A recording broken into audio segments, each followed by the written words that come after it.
پاک دامن لڑکیوں کو فریب سے حاصل کرنے کی کوشش نہ کریں۔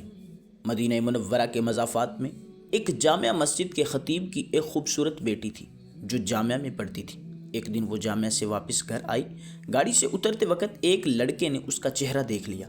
لڑکی بہت حسین و جمیل تھی۔ لڑکے کو پسند آئی۔ اس نے پتہ کیا، لڑکی خطیب صاحب کی بیٹی تھی۔ لڑکے نے اسی دن سے صف اول میں نماز پڑھنے کا اہتمام شروع کیا۔ اذان سنتے ہی وہ مسجد کے دروازے پر پہنچ جاتا، نماز تک تلاوت قرآن میں مشغول رہتا۔ 6-7 مہینے تک وہ اسی معمولات کا پابند رہا۔ اس کے بعد اس نے والد سے شادی کی خواہش کا اظہار کیا۔ والد نے کہا ٹھیک ہے، دیکھ لیں گے مناسب رشتہ۔ اس نے کہا کہ لڑکی میں نے دیکھ لی ہے۔ والد کے پوچھنے پر اس نے خطیب صاحب کی بیٹی کے بارے میں بتایا۔ اس نے کہا یہ تو بہت اچھی بات ہے، امام صاحب سے ملتے ہیں۔ عمائدین محلہ کے ساتھ امام صاحب کی خدمت میں حاضر ہوئے۔ امام نے لڑکے کے بارے میں پوچھا۔ انہوں نے اسی لڑکے کی طرف اشارہ کیا۔ امام صاحب نے لڑکے کی دینداری کو دیکھ کر رشتہ لڑکی سے مشورہ کرنے اور رضامندی ظاہر کرنے پر قبول کیا۔ چنانچہ رشتہ طے ہوا۔ 6-7 ماہ بعد شادی ہوئی۔ شادی کے کچھ عرصے بعد لڑکے نے نماز پڑھنے میں سستی شروع کی۔ 1-2 ماہ بعد لڑکے نے داڑھی کاٹ دی۔ گھر آنے پر لڑکی نے سخت ناراضگی کا اظہار کیا۔ اس نے کہا یہ نمازیں تو میں تمہیں حاصل کرنے کے لیے پڑھ رہا تھا، اب مقصد حاصل ہو چکا ہے، اب کیا ضرورت ہے؟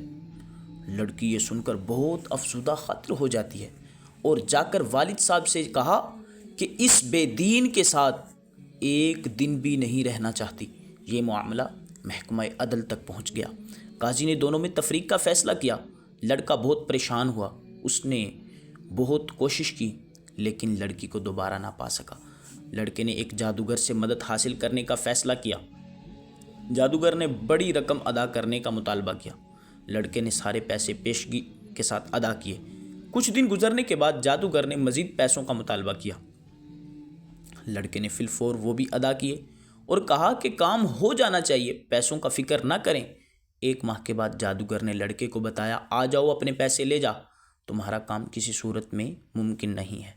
جب وہ لڑکا جادوگر کے کمرے میں پہنچا تو وہ جادوگر ایک بڑا چاقو ہاتھ میں لیے کھڑا ہے۔ لڑکے نے حیرت زدہ انداز میں پوچھا یہ کیا کر رہے ہو؟ جادوگر نے کہا مجھے قتل کر دو ورنہ 2 قتل کر دیے جائیں گے۔ لڑکے نے کہا میں یہ نہیں کر سکتا، لہٰذا میرے پیسے دے دو۔ اس نے پیسے دے دیے۔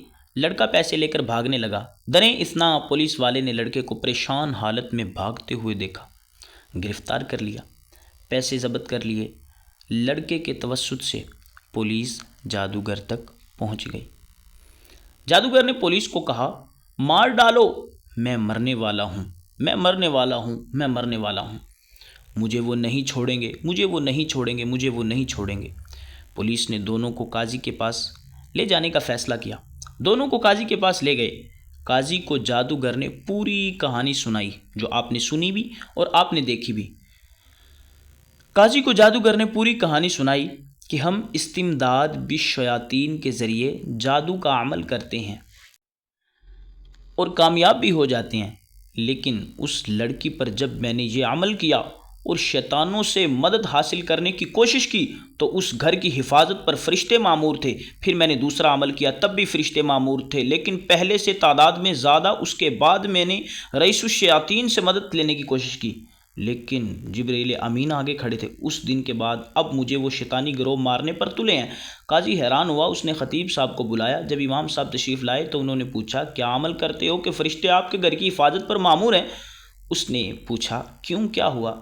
کیونکہ اس کو پتہ بھی نہیں تھا کہ یہاں کیا چل رہا ہے۔ جب انہوں نے امام صاحب کو پوری کہانی سنائی تو خطیب صاحب نے کہا ہمارے گھر میں صبح روزانہ سورہ بقرہ کی تلاوت ہوتی ہے اور جس گھر میں سورہ بقرہ کی تلاوت ہوتی ہے اس پر جنات اور شیاطین کا اثر نہیں ہوتا۔